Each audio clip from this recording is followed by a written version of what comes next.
Mikulínovi, ktorý robí chybu. Radivojlič môže ísť dopredu. Branko Radivojlič sa v ostatnom má jazde. Gól! 1-2! Gól neprevedené.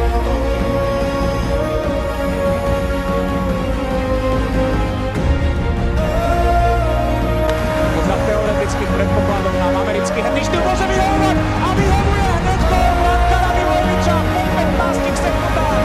Chyba Bishopa. Zámorský v príležitosti prihráva vydareného gól! Prezilovkový gól na 3-0. Chlapci paráda. Kombinácia Markovín. Debutový gól na šampionáte. Ešte Šatanová pláca dále. Markovéno spečatil slovenský postup do štvrťfinále. To znamená fyzický nástroj. Mikulín môže vystreliť.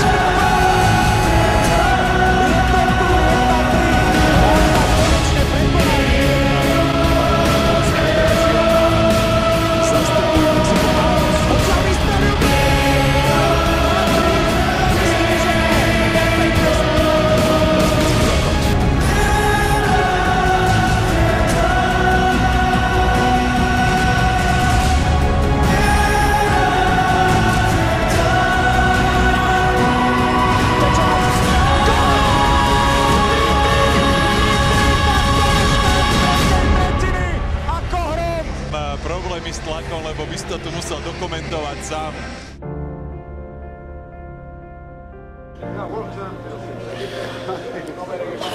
Čo už, na budúce, ja som vedel, že dneska to urobíme a nebudeme sa na nič vyhovárať, opäť sme ich prestrelali a ja si myslím, že tú druhú, tretiu sme hrali o moc lepšie, len jedna chyba nás stále, ja si verím tomu, že keď bolo 3-3, tak ten zápas bol línia, my by sme s tým našim systémom, ja verím, že jedna šanca by ešte prišla, ktorú by sme dali.